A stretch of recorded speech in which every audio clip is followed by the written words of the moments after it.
नमस्कार, मैं डॉक्टर गोविंद और आप देख रहे हैं संवाद संसद। आज फिर एक बिहारी को ककरोच की तरह पैरों से दबोच करके आत्महत्या करने पर मजबूर कर दिया है। आज जिनके भाई का आत्महत्या हुआ है, आज वो पीड़ित यहाँ पर है और इनके न्याय के लिए कांग्रेस के नेता सुशांत मिश्रा कापसहेड़ा थाना में आए हैं और इन्होंने इस केस के संदर्भ में पीड़ित को सहयोग करने के लिए थाना प्रभारी से बातचीत की है। मैं जानना चाहता हूं कांग्रेस नेता सुशांत मिश्रा से, आपको थाना प्रभारी कापसहेड़ा के साथ क्या बातचीत हुई है? जी, आज अखिल भारतीय कांग्रेस कमेटी के कार्यालय में पंकज कुमार यादव बेगूसराय से ये आए। तो दिल्ली की कानून व्यवस्था का जिस तरीके से हाल है कि इनके भाई जो कि कापसहेड़ा थाना के अंदर वहाँ पर किराए पे रहते थे और गाँव में किसी कंपनी और कंपनी में उनके कोई सुपरवाइज़र था, उसने उनको प्रताड़ित करता था। उससे परेशान होकर उन्होंने 17 तारीख को आत्महत्या कर दी। और इन्होंने जिस तरीके से बताया कि उसको किस तरीके से परेशान करते थे और इन्होंने मुझे उनका सुसाइड नोट दिखाया।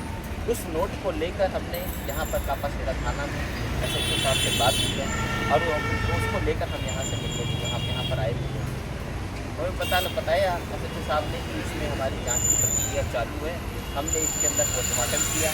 ऑलरेडी उन्होंने इसमें इन्वेस्टिगेशन के अंदर सबको बुला के कि क्या कारण रहे आत्महत्या के, जो उसने नोट लिखा हुआ है उसकी जाँच के लिए उन सभी को जिनके नाम उसके अंदर उन्होंने लिखा कि किस तरीके से किस कारण से उनको उकसाया गया कि उन्होंने आत्महत्या करी, उसमें उन्होंने किस तरीके से जांच करी। पर कहीं ना कहीं बिहार, कहीं ना कहीं पूर्वांचल बहुत परेशान है। जो आज इस तरीके की गतिविधियां हो रही हैं कि कोई हरियाणा के अंदर काम कर रहा है या किसी और राज्य में काम कर रहा है और एक दिल्ली के अंदर प्रवासियों का जो हाल है वो यहाँ पे बीजेपी को, कानून व्यवस्था को, बीजेपी को जिस तरीके का मूवमेंट चलाया, जो एक नफरत का भाव पैदा हुआ, जो जिस तरीके से उत्तम नगर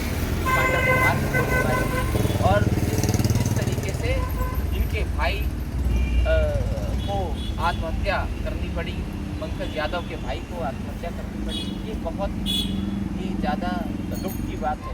थाना प्रभारी से आपको क्या आश्वासन मिला है? कब तक FIR हो जाएगा? थाना प्रभारी ने बोला कि जो लॉ कहता है अबेटमेंट टू सुसाइड में उन्होंने इन्वेस्टिगेशन ऑलरेडी कर दी है, पोस्टमार्टम का रिपोर्ट का उनको इंतजार है और वो मंडे ट्यूजडे तक उन्होंने बोला कि हमने लीगल ओपिनियन के लिए उसको भेज दिया गया है और मंडे ट्यूजडे आ जाएगा।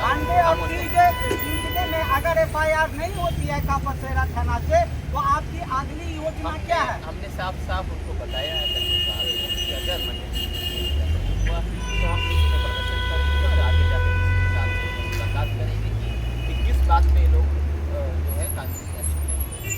सुशांत जी, इस देश का एक चीफ जस्टिस किसी बेरोजगार युवा को ककरोच बोल देता है तो एक सोशल एक्टिविस्ट इतनी कैंपेन चलाती है कि वो भारत का ही नहीं, भारत के जितने भी राजनीतिक दल हैं उसको फ्लावर में पीछे छोड़ देते हैं। आप कांग्रेस के नेता हैं और पूर्वांचलों की इतनी सारी हत्याएं होती है, किसी को मर्डर करने पर मजबूर होता है, कोई आत्महत्या करने पर मजबूर होता है, किसी को पुलिस गोली मार देती है पूर्वांचल करके, लेकिन फिर भी आप लोग क्या कर रहे हैं पूर्वांचल के लिए? बहुत दुख की बात है जिस तरीके से जिन हाथों में देश है इसमें जितना नफरत का भाव यहाँ पैदा किया। मेरे को तो लगता है और मैं निवेदन भी करूँगा जिस तरीके से राहुल ने मोहब्बत का पैगाम उसकी अब पुनः आवश्यकता पड़ गई। इतनी नफरत इन लोगों ने फैला दी है एक दूसरे के अंदर कि आज एक राज्य और दूसरे राज्य की बात नहीं है।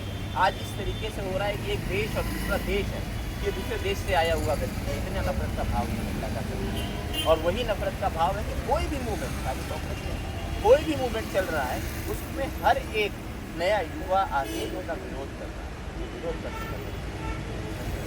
आप देख रहे थे संवाद संसद और आज कांग्रेस के नेता सुशांत मिश्रा अब बिहार और पूर्वांचल के अधिकार के लिए थाने तक जा कर के उनकी न्याय की बात कर रहे हैं। धन्यवाद।